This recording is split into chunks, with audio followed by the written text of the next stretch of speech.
Om Shanti. We've been asked a question: why ahimsa, the essence of many religions, is shown in negative way?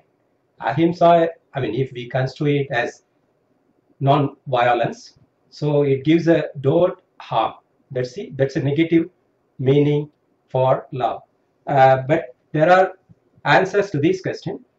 People want to know what is love, what is truth. That is the essence in most of the religions. Ahimsa is widely understood as not harming or hurting others. But is this its complete meaning? Some of the philosophers, some of the saints, probably from Bhagwan Mahavir and Buddhas, they differ. They interpret. I mean, every religion says the same thing, but the interpretations were not understood properly. One Mr. Pujya Gurudev Sri Rakesh Bhai, he gives a correct, understanding for us. Should religion not denote something positive? Ahimsa, the state of law. Says in truth, though non-violence sounds negative, it is an extremely positive state. How? It is a state of absolute and complete love. And what can be more positive than love itself? It is only because we are familiar with the state of violence that this term has been used. It is to ease our transition from the known state of violence. So we know what violence is. We know that state is known to us. So from the transition from the known state, in order to obliterate darkness, the presence of light is necessary. So also the darkness of violence is dispelled only in the positive light of love. So if by saying non-violence, we mean by bringing a light of love, you can take away the violence. Having understood that ahimsa means love, one may further ask why love has not been called the ultimate dharma. So it's an easy understanding why it could have been named the ultimate dharma.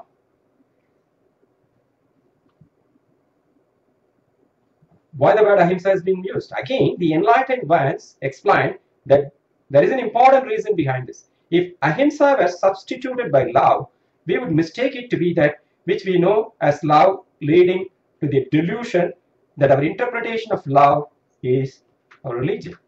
We have a deep-rooted, age-old association with the word love, and whenever we use the word love, it is full of attachment, passion, conditions, and expectations. So this is how our mental process of understanding words. Previously, I talked about whether word came first in mind or thought, how the thought process emanates from our mind. Is it in a word form? Does it have a language or not? We don't go to that. Normally, what you conceive in your mind, if you're silent, you are sitting in total bliss, total ananda, what comes in your mind has no words. So by our training, just to have words replacing the silence in us, what we are doing is we are falsely regulating us to a smallness. Okay, now we have got languages, we understood it for generations, this language or that language, and so many religions, it comes to our mind. So every word somehow gets corrupted with too many personal tags. Okay, for love, somebody has got some other meaning. Somebody else has got another meaning. So love is totally corrupted by individual opinions, individual tags. Okay, we are mistakenly taking the relational aspect of love rather than the pure unconditional state of love. So the love we are talking about is related to, so the love for husband to wife, the love for mother to children. So these are all relational aspect of love. So the word love has a meaning that as if the mother is showing to her sons and daughters, to the mother. To a husband, if he is very good, this word means how much he can love his wife. For sons who were told that mother and father were the number one to love, so to that son or daughter, the love of mother or father comes first. So these are all relational aspect of love. But what love without meaning? What if a love is not to be spelled out? If a love should not have a word, what your mind can perceive as love? This is where the question is. It's not very difficult even for the genius monks, philosophers to understand what is love. So once you take a physical form, you attach five elemental attachment. I mean, five body parts, five touch sense, vision and hearing and talking. So you perceive all good and bad through these senses and five elements. So when they come through this, your words have corrupted meaning. It's not, I'm not exactly saying corrupted, but they got a different meaning for each person. So when you say love, somebody will say, oh yeah, I'm in love. He or she means his or her son or daughter or mother. I mean, when somebody saw movies and attached to the families, they think. And for someone, national love, love of a country is foremost. He start like that. So when you say love, the uppermost in his mind is, I want to love the country. Or somebody start society. Once you say society, it comes, he thinks about society. So these are the perceptions, these are the conditioned mind, these are the tags attached to love. The state of pure love, so fulfilling and established in the wellness of one's being, that neither can you think of causing harm to any other being nor to your own self, is unconditional. I mean, we are just going there. The state of love, pure unconditional state, is the state that is so pure, so fulfilling your mind, and established in the wellness of one's being, that neither can you think of causing harm to any other being nor to your own self. Now, I'm opening up the possibility of including yourself there. We have been talking about father, mother, children, nation, society. All these things were taught to us. So some people were thinking that selfishness is against loving other persons. So the pure love is coexistent. So you can love yourself and the others. So if somebody has a conditioned mind saying, to love somebody, you have to sacrifice your own well wishes, everything. That's not exactly the way. If you do that, and if something happens wrong, you ridicule and say, oh, for this person, I'm sure somehow this kind of love, and you ridicule what you have done so far. Or possessiveness, when it's crept in, you will think, oh, I should not have done, and you want to focus the other person, you want to shift your love from one to the other. But the pure, unconditional, without tag, without word meaning love, it is not about showing it to one person as a two person or three person. Only it cannot be on one. It can be only the whole. So you have become love itself when you love yourself and the surroundings, everything. So it does not matter. Only love can emanate from you, nothing else. If there is another to receive your love, I mean, if you have another person to share or not, it doesn't matter. You show your love as that no longer is of importance to you. Whoever is getting your love, whatever is getting, somebody loves his car, somebody loves his dog, somebody loves his cat, doesn't matter. As long as your intention is to show unconditional love, no problem. That is the state all religions have been saying. That love, I've been writing about it. It's like a flower. You will emit fragrance everywhere, irrespective of whether anyone imbibes its fragrance or not. So when you go with that kind of love, you emit a radiance, you emit a light, you emit a fragrance that comes from you. So your presence itself becomes love. So I don't talk about godliness. I mean, it's also there. Love is God. So whenever you are going, you see yourself like God because of the love, not anything else. Okay, we are coming about how that can be positive, proactively positive, from positive to proactively positive. Ahimsa is a state of active positivism, that is, being proactively positive. Ahimsa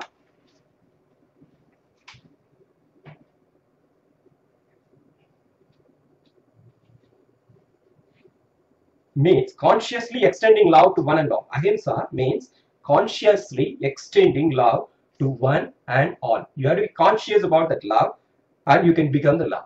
Subconsciously, it's already there because you have taken a form, this body form. If it is conscious, what happens is it goes into your subconsciousness. The totality of yourself becomes love. The meaning of love is I wish others well. I pray for their well-being. I will be instrumental in bringing joy to their lives and will offer flowers on that path. This is the real meaning of ahimsa. If ahimsa was merely negative,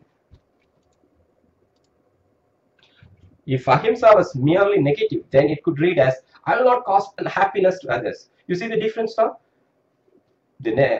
Just ahimsa without understanding the meaning is I will not cause unhappiness to others nor cause them injury, and this would be its restrictive or myopic meaning. So restrictive meaning has become negative nowadays, as it would constitute no positive element at all. Put no thorns on anyone's path. That is not all. I don't want to disturb somebody. That's not reality. Wait a minute. So to put no thorns on anyone's path, I'm not obstructing somebody. That's not at all. But going beyond that, to decorating the path with flowers is the essential meaning. Decorating the path of myself and all others with flowers so that they can go smoothly with bliss and ananda is the real meaning. To restrict oneself to non-violence alone is not the definition of ahimsa, but to make others truly happy is ahimsa. Okay, I explain a little bit further. Suppose a man is walking on a road and he falls down. If you have limited yourself to the negative understanding, this event will have no effect on you because you didn't disturb him, as you bear no relation to him. You have not caused him to fall down. So you are indifferent to the situation. But if you have comprehended the positive aspect of Dharma, then you will rush to help him stand upright again and do whatever that can make him happy. In this way, Dharma expects a positive state of being. I come back to that. The current problems we are facing are just because of misunderstanding of ahimsa, non-violence. I go in my path, my family, my 3-4 children. I'm not selfish because I extend my love to my children. That's a starting point. But how much we can do every day, every minute to help others, and whoever comes to you, whoever you see you, did you ever think what their mindset is, what they want in life? So somebody does a job, somebody did whatever they can. They have some ambition. They do this, they do that, they do. Did we not judge them and say this is correct or wrong, or that's one aspect. And what we can do, okay, somebody sings, did we appreciate them? Somebody talks nicely, do we appreciate them? Why this kind of things creep in our mind, saying by silent, I'm not participating, I'm not hurting him. Okay, how we can be positive in all these aspects? You see, okay, now how I can be dissolved. So we are just showing a path where you can always be happy and you can mingle with everybody. You can be very, very happy about, everybody will be happy about your presence, whether you do something or not. Whenever you are there, the aura will be felt. Your presence will add fragrance there. If a person is not full of love and only restricts himself to not harming others, thus believing himself to be an ahimsak person, then one may question why he wants to be non-violent. Okay, it will come to his mind. Let's say that he loves animals. Then it is understandable that he does not want to cause them any harm. That's why he is in a non-violent path, ahimsic path. So anybody does ahimsa, he will have a cause, he will have a reason. So okay, but if he has no real love for them and still does not want to harm them, then his abstaining from violence is surely due to some other reason. There may be some other reason. It might have been in his mind. In reality, he doesn't want to step on them, as he may harbor this belief: if I cause them harm, I will accrue sins, so and I will go to hell and be miserable. This is religious way we have been taught. But I do not want to be unhappy, so I don't want to harm them. So the real intention behind not wanting to harm others actually stems from not wanting to make oneself unhappy. That means it has gained a negative meaning already without our realizing it. So in that case, the other is of no importance. Making positive is not our purpose. Making ourselves not unhappy is our purpose. So here the I is enlarged. If I do not harm others, I am being religious and I will go to heaven, etc. are feelings full of selfishness. How can one be religious with such ulterior motives? I mean, can we call it religious? It's a starting point. We don't say everybody is doing that initially. How we can enlarge from there to that? Because people don't understand what they're doing. They're doing it for long and they think they are correct. We are just opening up the mind, so go further. How can we, when there is love, selflessness cannot coexist, as the I has become unimportant. When there is love, selflessness cannot coexist, as the I has become unimportant. Dissolution of I is true religion, and that is only possible with love. This is the true meaning of ahimsa, and that is why ahimsa is the ultimate dharma. Non-violence, no. Love, okay. Ahimsa has a different meaning. Ahimsa's meaning is not exactly non-violence. That's English meaning, but ahimsa is the word we have to use in English dictionary also. Any dictionary, it has to be used as ahimsa. Himsa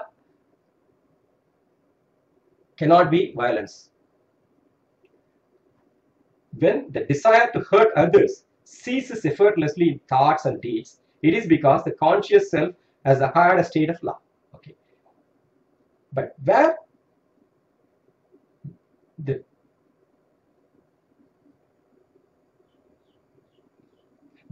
this topic view is highlighted, the myopic view, top of the view, Maya view is highlighted. Only the welfare of oneself occurs, and even religious activities are undertaken with this selfish motive. In contrast to this, where the positive aspect of ahimsa is highlighted, then all activities undertaken, even at the individual level, are with the motive of universal welfare. Dharma teaches love, and love includes thought for all others. You have given millions of dollars in charity.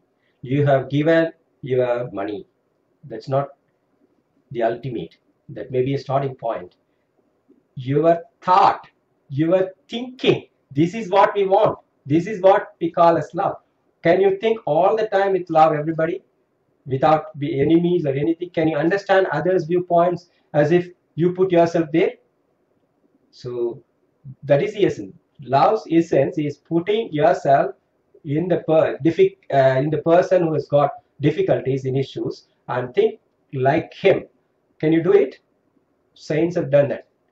When somebody asked Sai Baba why he got all these ailments, everything, he replied, when I'm thinking about my disciples, my devotees, I know what kind of sufferings they are undergoing. Immediately I'm sharing that, probably it comes to me and he is cured and I have to suffer. If it is left to him, he would have suffered for many years. But when it comes to me, I am suffering only for a few minutes. So it doesn't matter because of my willingness. This is not only Sai. I mean, so many philosophers, saints, monks we had. The same thing happened with Sankara. The same thing with Ramanuja. The same thing with Gautama Buddha, Mahavira. They all, by the just thinking about sitting in silence, they can understand our problem. They can understand what we are thinking. That is godliness. Because if you're sitting silent, if you are only movie fights and the quarrels you had with other people, or somebody had a quarrel and it is shown in the TV, it comes in your mind, then it's not silence at all. This silence is when you're sitting in silence, It has to be bliss. Yeah, everybody, not a single person can feel irritated when they come near to you. If your bliss is going in totally total one-way communication from you to everybody, and they reciprocate, that is called love.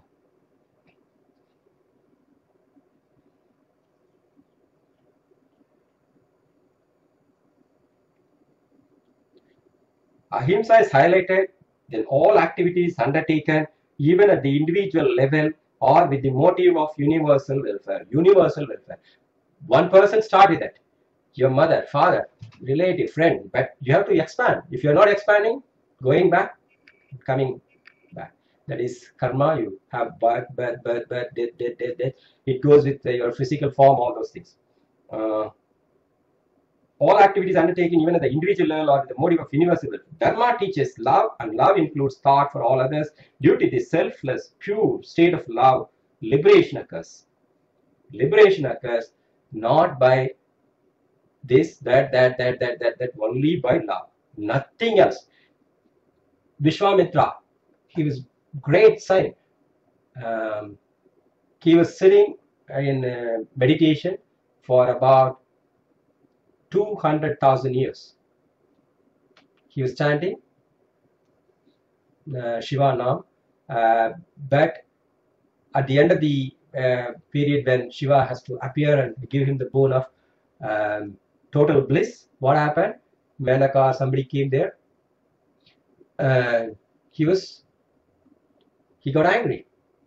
He said, "Now go, finished." His 200,000 meditation or chanting of mantra, bliss, sitting in silence is gone. And what was the punishment? Shiva said, "You go and live there for as many years and then come back."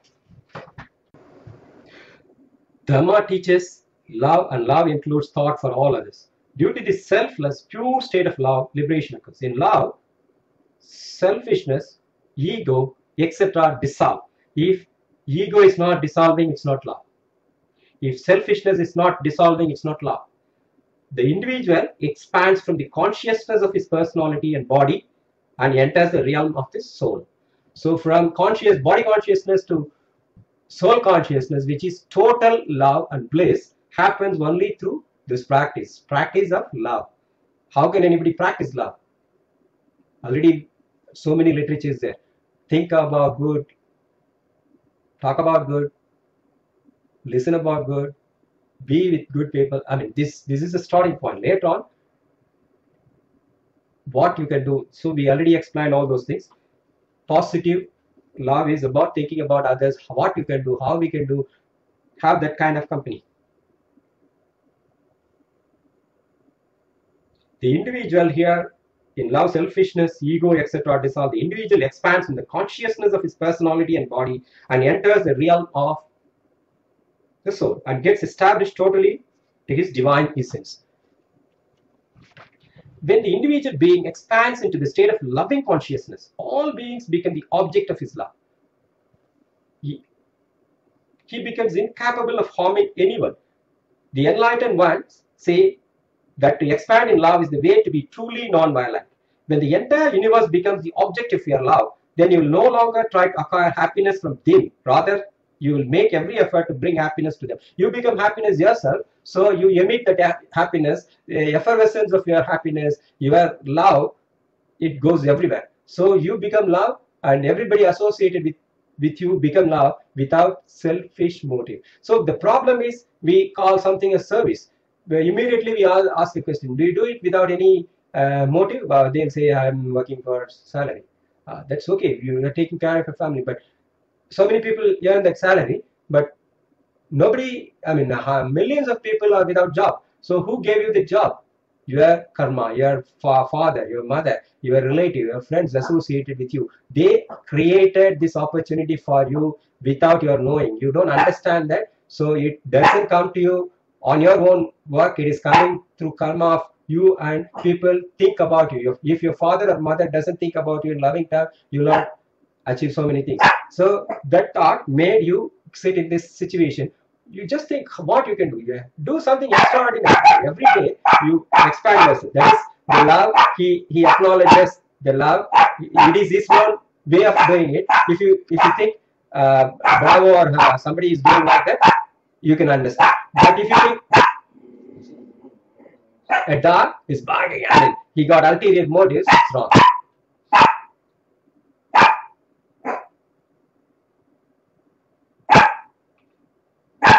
When the entire universe becomes the object of your love, then you no longer try to acquire happiness from them, rather you'll make every effort to bring happiness to them. Then you try and take care to support all forms of life. So ahimsa is the paramount state of unconditional love. Outward observance of rules or vows is only the expression of non-violence. True ahimsa is achieved by acquiring the internal state of absolute unconditional love, and it is only through this form of love that we can dissolve negativity and violence. May all beings be filled with such absolute unconditional love. Show your love to the entire universe. Don't divide people into our people and this is not our people. The entire universe, not only universe, the entire cosmos is your own creation. I reiterate, for our ladies, they are Shakti. Each and every person of you is Shakti herself. So the entire universe belongs to you. The entire universe was created by you when you have been in that kind of condition, in the conscious condition. So why should we divide people into my family, my husband, my thing? This is only for physical realm. Normally we do it as a starting point, but expand yourself. Think when your husband wants to do something to others, your father, mother, I mean his father, mother, why don't you encourage it? I mean, this we are going to the other things, but total love, it doesn't judge people. So go with that kind of love. May all beings be filled with such absolute unconditional love and live in joy. Thank you.